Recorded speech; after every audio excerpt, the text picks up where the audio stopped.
Shining the Light with IUMC welcomes you to another Meditate at 8. It's sometimes difficult for us today to deal with some of the words in 1 Peter chapter 3, particularly that line, "Wives, submit yourselves to your husbands."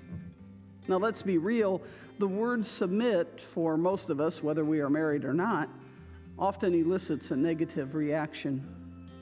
It conjures up images from the not-so-good old days when women had no voice, couldn't vote, couldn't own property, and so on.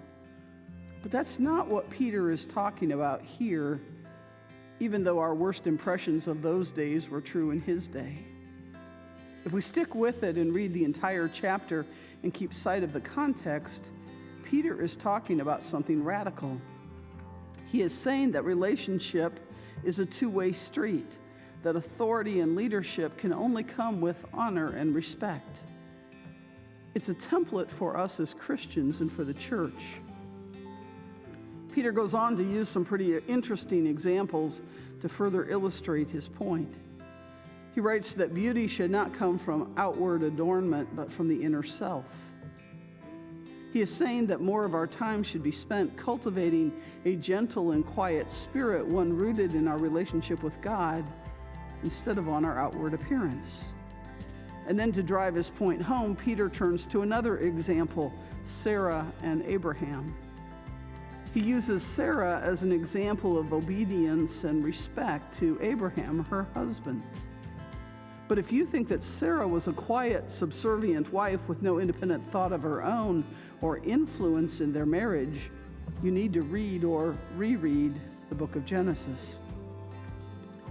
Peter's words, although somewhat archaic to our way of thinking, are actually quite encouraging. He's reminding us that we don't have to be perfect or have it all together.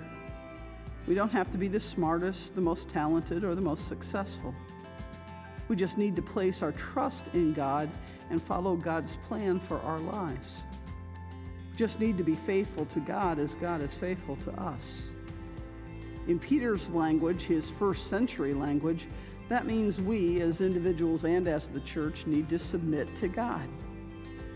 None of this is easy, of course, but it might help us to remember, as Peter wrote earlier in his letter, that God views each of us as a precious, chosen, and valuable stone upon whom he depends to build his church. God doesn't want you to respond, believe, or serve out of fear. Peter isn't trying to scare his readers, including us, into action. Instead, he's reminding us of all that God wants from us, not because of who or what we are, but because God sees what we can be. What do you think?